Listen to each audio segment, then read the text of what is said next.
On today's show, let's dive into the Dallas Mavericks offseason. They have to replace Kyrie Irving's minutes to start the season, but there's something even more important they need to do this summer.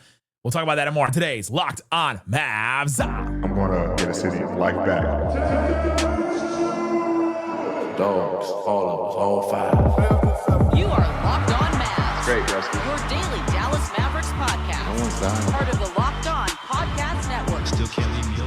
Your team every day. Gotta be born with the dog blood. And welcome. You're locked on to the Dallas Mavericks, your team every day. My name is Nick Angstadt, media member covering the Dallas Mavericks for 10 years. Thanks for being an everydayer, making Locked On Mavs your first listen. This episode is brought to you by Amazon Fire TV Stick 4K. Turn any TV into your Xbox. No console needed. Head to Amazon.com/Fire TV Locked On to learn more. Joining me, as always, my co-host, media member covering the Dallas Mavericks for 10 years, the off-season oligarch, the one more thing king. What you got for me, Isaac Harris? Yeah. We're back in the off season. We're here. We've been here for like 2 weeks, but now it feels like officially we're starting.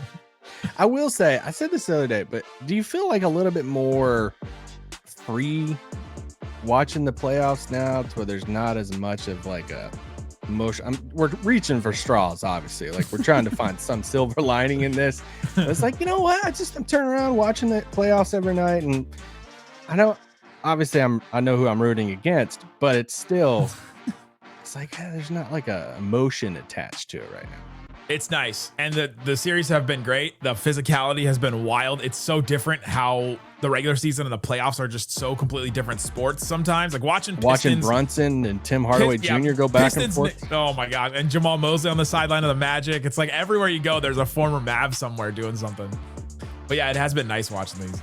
Today's episode, though, we'll talk about the Mavs offseason. We're kicking it off. We're going to go through everything. We'll go through their biggest need. When could they fill it? When could they replace Kyrie's minutes, and who could they potentially get? We'll talk about a couple names a little later. We'll talk about some dates, things they need to do in the offseason, and just give you a primer basically on what the Mavs offseason looks like. And let's start here. Kyrie Irving tore his ACL, and he's going to be out for a decent amount of time. We don't really know. It's the 8 to 12 months thing is what everybody says. And so you look at this team right now, and you saw what the Mavs were at the end of the season without Kyrie. And the team that we saw without Kyrie is like a fringe playoff team with everybody coming back healthy, with Lively hopefully getting back, with Anthony Davis getting back to as full of health as Anthony Davis can be, getting to that point for both those guys, getting a training camp under their belt and all that. Like, I feel confident that team could be a fringe playoff, definitely play-in level team. Their defense is going to be good. They've got the bigs. They've got a strength there.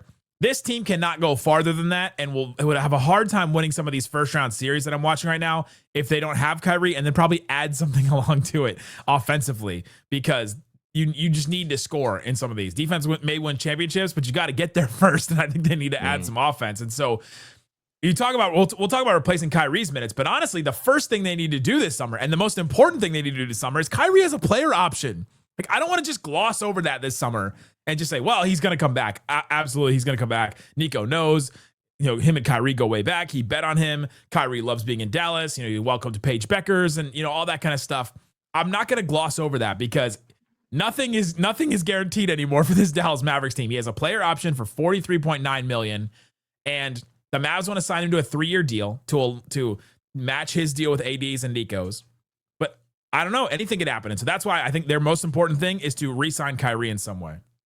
Yeah, I mean, I think when you make a list of the things that Dallas needs to do this offseason, or, what you think they should try to do in the priority list in order, I don't know of another thing that can even contend with securing Kyrie Irving long-term, especially when you trade Luka Doncic for not for a win now player, because Luka's a win now player too.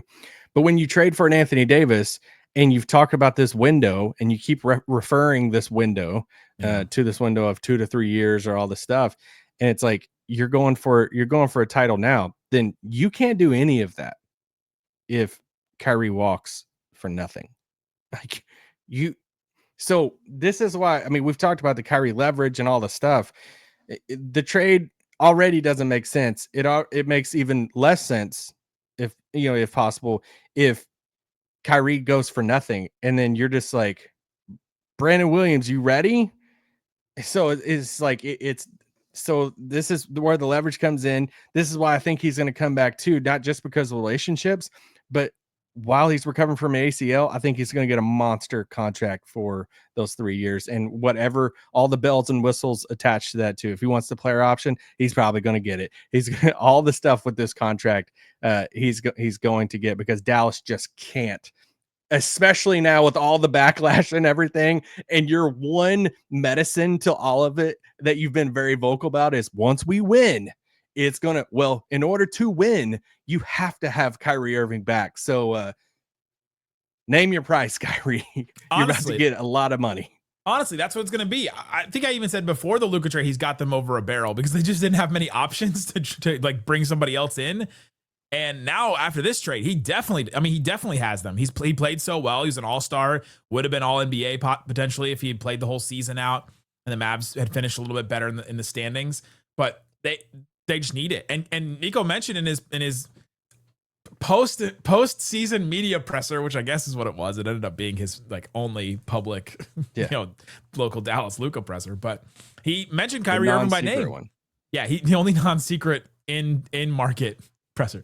He mentioned Kyrie by name when he talked about free agents. Why are you not concerned about free agents coming to Dallas now that you've done this trade for Luka and all that stuff and traded him in the middle of the night and all this? And he said, because people want to play with Kyrie Irving. He's staking him as like a main central tenet of the franchise, and he's got a player option. Like he could be a free agent. And here's how dire it is for the Dallas Mavericks.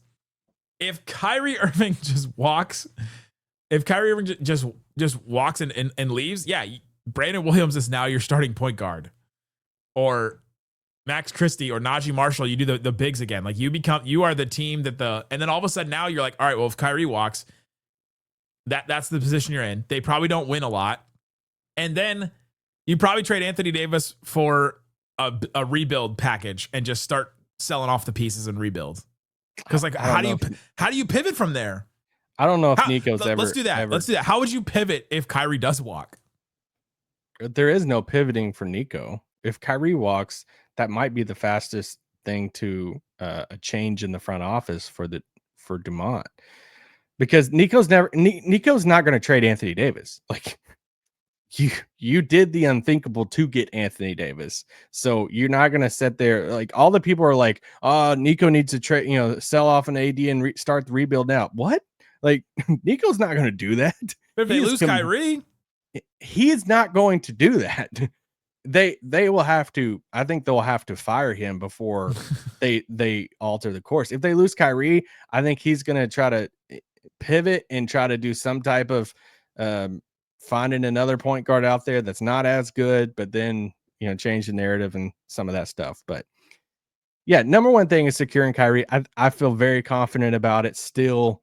I've heard nothing but the same stuff about him coming back. So they got to do it. The only thing I'll push back a little bit on is that at the beginning, you're like, were you referring to him if they were fully healthy being a play-in team?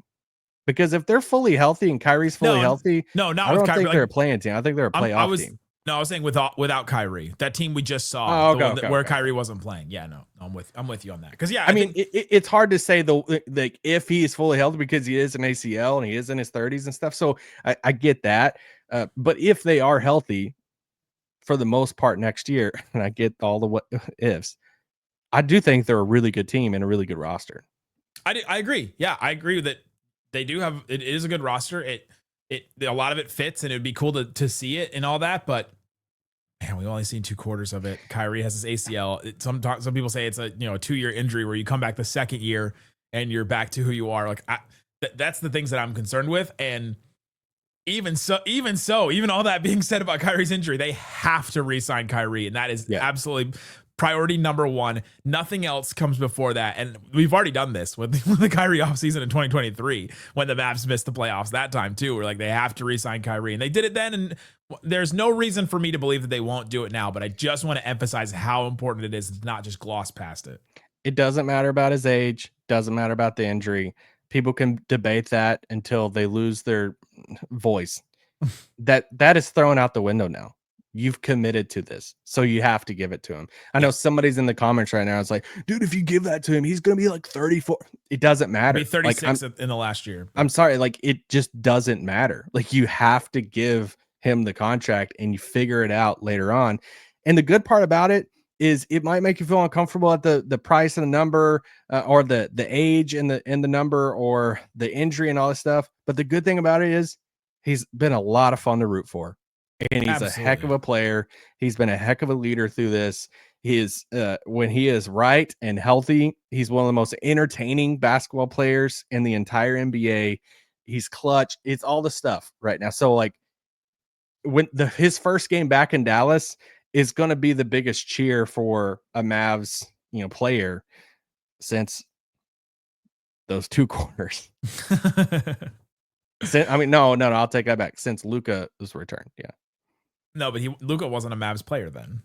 When he returns, go to an ad break. But going back to everything will come back to it. But going back to the Luka trade, Nico backed himself into a corner with this, and that's why the Kyrie contract is so important and so high leverage this summer. You could have pivoted this summer if you had Luka and Kyrie was getting older, and then even if he still had this injury, you go, man, I don't know, maybe we move on, maybe we try something else.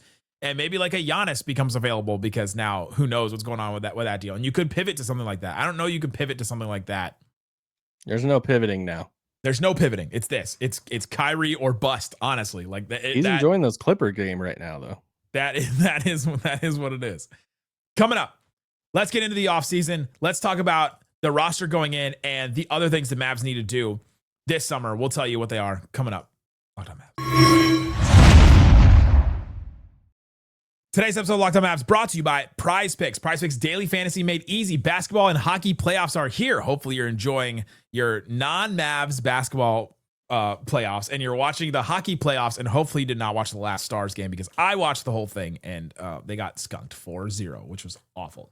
But Stars are still tied 2-2. So you can do all kinds of stuff with Prize Picks. It's very simple. Pick more or less on at least 2 player projections and you're in. You can even mix and match players across basketball, hockey, baseball, all kinds of different things to win up to 2,000 times your cash. It's crazy.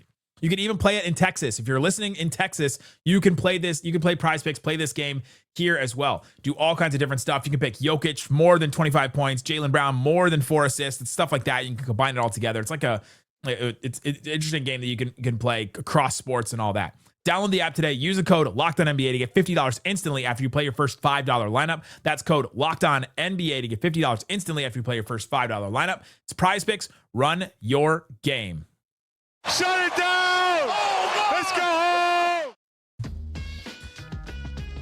Thanks everybody for hanging out with us on Locked On Mavs, being part of the show, part of the Raccoon Squad, what we call our listeners. We appreciate each and every one of you for listening every day. We have the Locked On Mavs Insiders, the text line.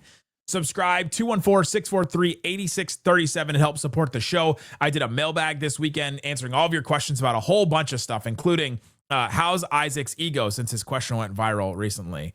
And I answered it very honestly. So go check out the Insiders and you get insights into stuff like that. Again, 214-643-8637 is a great way to support the show. I will say I'm going to do some stuff on subtext in my travels. As I'm headed to Romania on Monday, I'll be gone for the whole week with that. But thanks for everybody's reached out to me about traveling to Europe and kind of close to Slovenia. But I'm going to do some subtext stuff in the airport and some Q&As and different stuff. So be on the lookout. The Mavs are sending him there to scout players, to try and figure out if there's. Yeah, I mean, right next to Serbia. So I'm going to horse race. Starting to get over there. Okay, the Mavs offseason. Going into the offseason, let's just talk about the depth chart.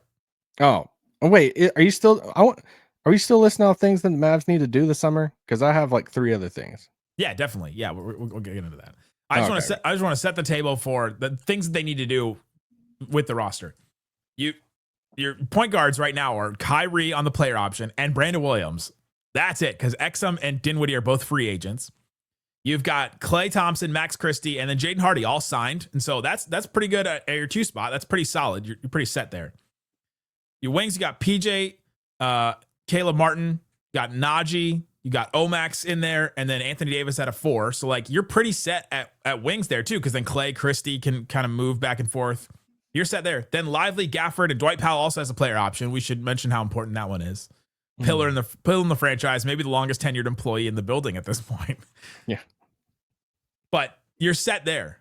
Like, honestly, your only real need is like point guard, and we'll talk about some other things, but like your only need roster wise right now is point guard.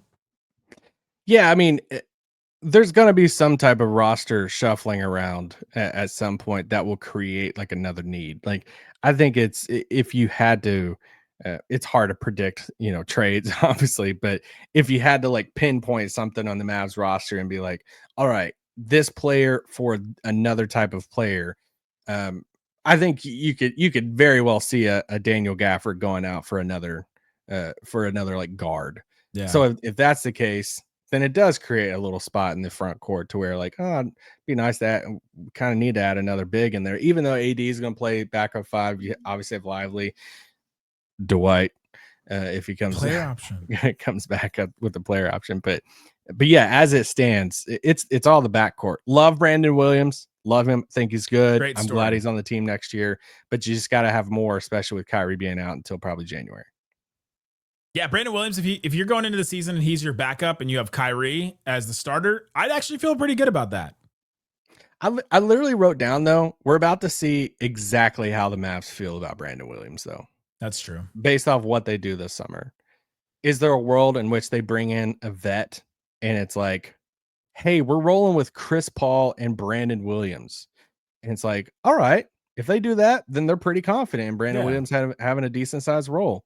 If they go out and they like trade Gafford for like a legit starting point guard and stuff, and then they bring Exum back and it's like, oh, he's just like one of the guys off the bench behind a guaranteed starter. Yeah. Then it kind of shows you like, hey, we're happier on the roster. It's break glass in case of emergencies type player. So based off some of the moves, we're about to see just how confident they are in Brandon Williams moving forward. We also found out about Brandon Williams' contract, by the way, which is a little interesting, super nerdy thing. If you want to get into this real quick, his contract next year. Remember, they signed him to this deal. Last 2 games of the season, they had to wait until that day to have enough money to sign him. So they sign him to what was called a multi-year deal at the time. It's the same thing that they always say for these random, like smaller deals. AJ Lawson got the same kind of thing, except for Brandon Williams. Next year is a non-guaranteed deal, so he's literally $0 guaranteed next year, at least according to Spotrac. And so doing that, first of all, it gives them some flexibility if they need to move some money around, or if they need to move off of Brandon Williams for whatever reason. I don't want them to do that. I don't think they should, but if they have to, they can do that. But in making it a non-guaranteed instead of a team option, he becomes an unrestricted free agent in 2026, and he would have become a restricted free agent in 2026 if they had done just a team option. And so there could be a smarter reason that they're doing that like in the very small minutia, like $100,000, $10,000 mark, like that makes a difference in there somewhere. But it did seem like a misstep there. If that is just shout out to Brandon Williams, though. Great move by his agent.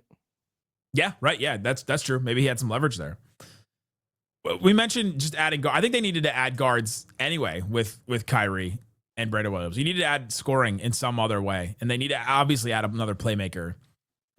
If they want to be like a championship level team, like I would feel okay if they wanted to just be a playoff team and try to compete Kyrie and B Will, if those are just the 2 point guards you come into. But if they want to be a championship level team, you got to add. They had to add another offensive player. We said at the night of the trade, me, you, and Slightly were on. We're on a long episode, and we said they need to add one more offensive creator in order to make this work, and they have to do that. Ball handling, creation, shooting, like they've got to add some more of that into the roster somehow. Yeah, Dinwiddie's just not the answer. So he was on a minimum contract. He comes back to Dallas, where he played his best basketball after not really working out in LA. I'm really curious to see what his next step is, but I think it's time to move on from Dinwiddie and let him explore. I think Dinwiddie would say thank you for that too. I would be a fan of bringing Exum back, though. I know he had some injury stuff last year, but I like having him to come off the bench.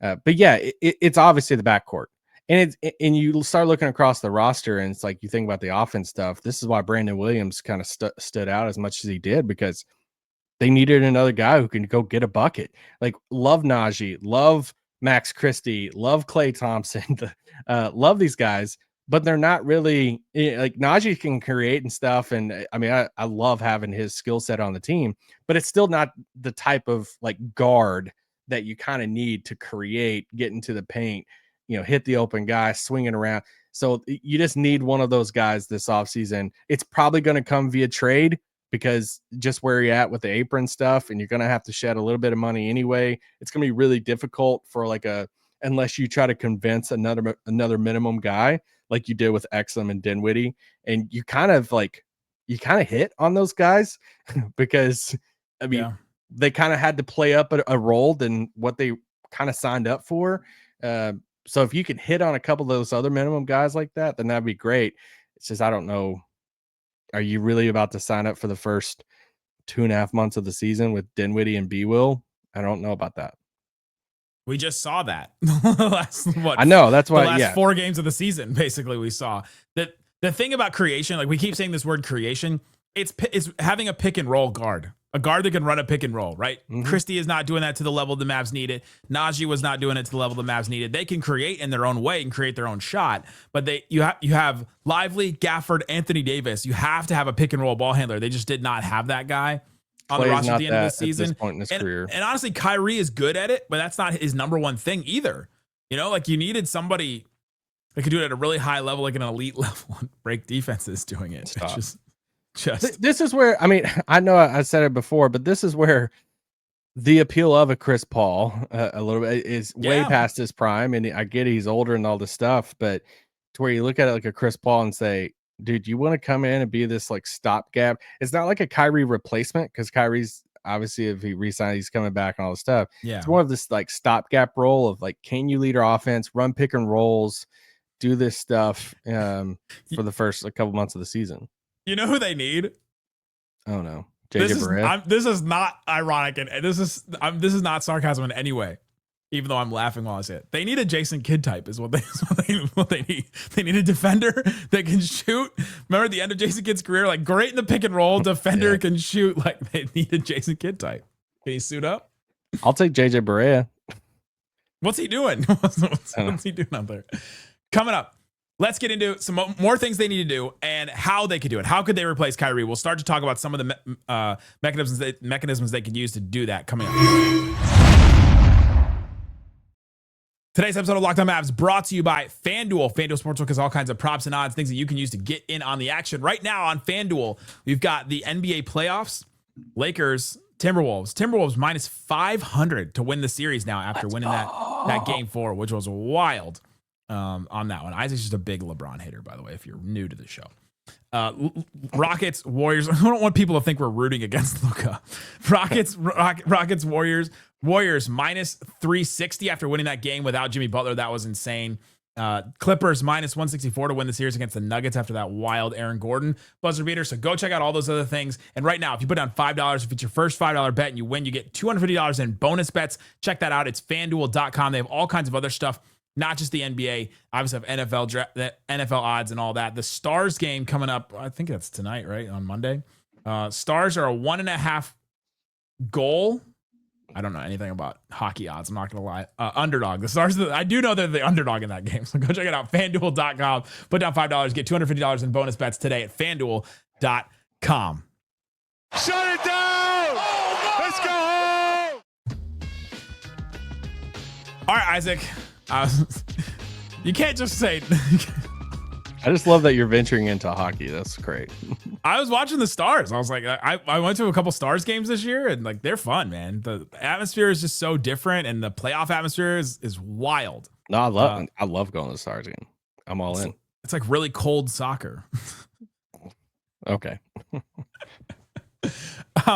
The offseason. We talked about they needed to replace Kyrie, add guards. Do you have any other things they need to do this summer? Because I had a few more. Yeah, I do. I think number 2 behind securing Kyrie is they need to shut up. Like everyone. That literally everybody. They need to put out a company-wide mandate and says no one can do any type of interviews, make an embargo. Like everything. And it's literally just everyone shut up for 2 months. After the draft, post-draft free agency, get that free agency pressure out of the way, and then shut your mouth until September. And explain yourself. Sorry. I think that's the I'm not speaking to one single person. I think everybody. I think you try to pull every string with Mark Cuban and be like, "Hey, Mark, is there any way you can not do like a podcast or something with anybody for a couple months?" Might as well ask him to stop breathing. To be honest, can you just focus on the pharmacy? And so it's just like I've been in this camp for a while. That the best thing that this organization needs is just nothing going on for a while.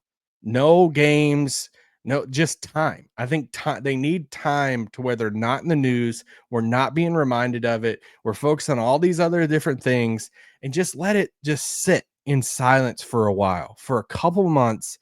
And then you slowly start to come back. And it's, yeah. And so I think that's number 2 behind securing Kyrie is just shut up, everybody. Even before another ball handler like creator. Yeah, no, honestly, maybe before Kyrie. because and I'm not even trying to like joke about this. How no people aren't going to forget about the trade for sure. No. The fan base won't forget. But how brutal would it be if we have interviews trickling out and it's still just such a hot simmering topic all through the summer into the fall, and we're still like dissecting quotes every other week of a new interview that Dumont, Nico, Cuban, Rick Welts, you name it across Luka, the board, who's done some type of podcast interview or sit down in some studio with somebody, and we're reliving it all over again to where somebody's asking them, so where were you at again? And what was that first feeling with? And you're like, no, like we don't need that. And imagine starting next season, going into like media day, and that's still a dominant topic that everyone is still talking about. And you almost have to ask questions about it because it never went away in the summer. That you have to avoid that at all costs. At all costs. I mean, I don't care if they do or not, to be honest. They keep saying it like it's going to be or the content game. Yes. I mean, yeah, right. Like, and if you're a Mavs fan, I bet you would be like, all right, let's just stop talking for a while because this summer is just going to be tumultuous. Is that that's I said it right? Thank you. Tumultuous. I'm going to keep that drop all summer. That's great. It's great, bro. They got to get healthy. Tumultuous. It's great, dude. They got to get healthy. This is one of my other things. You got to. I mean, it seems obvious, but they have to. Like that is just the AD Lively, that duo. I don't think we saw them at 75%. I mean, as far as they just weren't healthy, yeah. And they barely played ever together, right? They played 4 games together. So that's something that that's something that could make this team a lot better. And something I'm hopeful for is that duo could look a lot better than it did in the last couple of games of the season. We're judging it now based off an injury riddled return to the season where there was so much pressure and so much like tumultuous stuff around. I'm going to pronounce it wrong on purpose now. We can't have a Dereck Lively sprains his knee at Fossil Rim over the summer. Like we just can't have that. Like everybody has to stay healthy. Everybody has to just come into camp ready to go this summer and be the thing. Here's another one I have. You got to nail the draft pick. Like this is one of, I mean, we're talking a lottery pick, at least the 11th pick, unless they get jumped by one of the other 3 teams. At least the 11th pick. Like this has to be a guy that's going to be in fighting for a rotation spot. So I feel like most of us is going to project this player to be a backcourt guy. But still like that. There are a lot in the top 15, especially in that range and stuff. There's a lot of good guys and stuff that I like, a lot of them, but you have to nail a pick. You can't miss on this right now. You have to nail it. This is almost as important as the Lively pick. The Lively pick I think was more important than had to just nail for sure. But this one is even maybe just it's huge. Right behind it is important. You have it, and it's not just like, hey, you need the help next year, but you're slowly starting to have a handful of players here that are in their low 20s, a Lively, a Max Christie, this draft pick. Imagine if you did hit on this draft pick and it's a guy like a Jeremiah Fears and he just kills it. And it's like, whoa, this dude's like good. Now you're kind of playing that game of, hey, we're a win now team. We have AD, Kyrie, Klay, and PJ and these guys. And like, we're going for it. but at the same time, you're getting this kind of like young core too, some playoff experience and stuff. So you got to nail the pick. You know what's more valuable than a draft pick in like the teens is a young player that's Defense? good. A young player that's good too, that they could use in a trade going forward in 2 or 3 years or something, or a year from now or 2 years. Yeah. So they've got the lottery that comes May 12th. They have an 8.5% chance for a top 4 pick. They have a 1.8% chance at a number 1 pick. So we'll know a lot more after that. The Mavs have a couple options for Kyrie. We said we would mention a couple of them. You mentioned Chris Paul, which honestly I think could be an option. The Mavs will have like a he was just the first vet, like at a minimum type of deal I can see. The Mavs will have like a $5.6 million tax mid-level exception, according to Bobby Marks, that they'll have that. And Chris Paul made $10 million last year, so I don't know, is that like that big of a drop for him? I don't know. So there's some options there for minimum guys. Couple of the options are tradable. I went through the entire NBA. We'll do another show on this later. Give it to me. I went through the entire NBA and got like in between 3 million and like 16, 18, 19 million range. That like, okay, those are the ones the Mavs could trade for. Let's go. One of the guys I'm looking at, Austin Reeves is a guy that people will mention a lot. He makes 14 million. Yeah, he's good. Yeah, should have got him the first time. Keep going. I don't know what the Kings do, but Malik Monk making 18.6 million is really, really looking at me. Yeah, he's good. He's fun. I want a little bit more playmaking. He did a lot of playmaking at the end of the year. Like we didn't get to see it, obviously, in that Kings game because he wasn't playing, but he did a lot of playmaking for them. Another one I'm kind of looking at is Andrew Nembhard. He's making 18 million. Great. Yes. Nembhard would be amazing on this team. He's definitely going to be a guy that I'm watching all summer. Colin Sexton for the Jazz. That's probably the most gettable one of these names that I mentioned. Yeah. Tough one. And then Peyton Pritchard of the Celtics. I think the Celtics will have some contract things to try and figure out. He only makes $7 million. That's a reach for sure because he's on a team that's a win now and all that. He would be a great option too. I think my favorite guy on this list though is Kobe White. That's so love, bro. That's so love. Kobe White, he makes 13 million. He's definitely, I think he's more valuable to the Bulls, but than some of these other players would be. But man, that would be a home run if they could get that. Because he could come in, he could play next to Kyrie, he could start for Kyrie, he could play next to Klay, he could play next to Klay and Kyrie. Like you just do so many things with him. What do you have to add to Gafford to get Kobe White? Probably the pick this year. Oh, would you do that? No. Love Kobe White, but no. You wouldn't do it. So I know he makes 13 this year. And then it's 1 year, so he's an expiring. So maybe the Bulls don't think that they're going to sign him, and so maybe that makes him a little bit more tradable. And they're in flux too.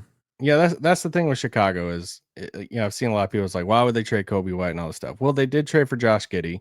Giddey's played pretty well for them. If they're not sold on the backcourt of the future being Kobe White and Josh Giddey, who they're gonna have to, and like Giddey's gonna be a restricted free agent soon. Yeah. So like they have to figure out, are they about to back the Brinks trucks up to both of those guys and commit to that backcourt? If you're not committed to it, then who are you picking? And if they pick Giddey, do they shop Kobe White? Or if Kobe White's committed to them. True. Yeah. To figure that out too. All kinds of stuff in the offseason. That's basically a primer of like all the things we'll talk about. We barely got into the draft pick, but we'll do tons of shows on that about the options for the lottery, the players. We've already started to do some of the draft scouting things and stuff like that. We'll have Rafael Barlow on of NBA Big Board and all kinds of stuff like that. We'll have tons of shows in the offseason. Guys, thanks so much for listening to Locked On Mavs. Peace out. Boom.